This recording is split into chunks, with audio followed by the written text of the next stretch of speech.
অন্যরা সবাই রাকিবের ভাগিনা, কিন্তু ইয়াসিন হচ্ছে রাকিবের ক্যামেরাম্যান। ইয়াসিনকে দিনের পর দিন ব্যবহার করে গেছে রাকিব, এমনই কথা বলেছেন মিথিলা। মিথিলা রাকিবকে নিয়ে ফেসবুক পোস্টে কি কি বলেছে তাই জানতে পারবেন এই ভিডিওতে। তার আগে বন্ধুরা, আপনি যদি রাকিব এবং অন্তরাকে ভালোবেসে থাকেন, চ্যানেলটিকে অবশ্যই লাইক এবং সাবস্ক্রাইব করে দিবেন।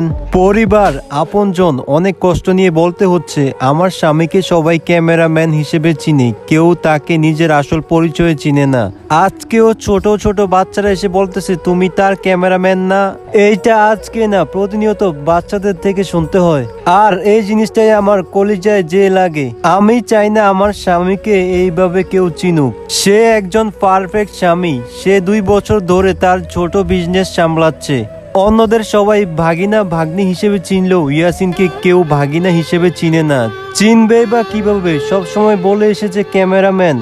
ভিডিওর কমেন্টে অনেকেই বলে ইয়াসিন তার কি হয়, ইয়াসিনের সাথে তার সম্পর্ক কি। ছোট থেকে সেইখানে থাকার পরও কেউ জানে না ইয়াসিন তার কি হয়। তো যাই হোক বন্ধুরা, আপনারা মিথিলার কথার সাথে একমত কিনা অবশ্যই জানাবেন। যারা এখনো আমাদের চ্যানেলটিকে সাবস্ক্রাইব করেননি, তাড়াতাড়ি সাবস্ক্রাইব করো।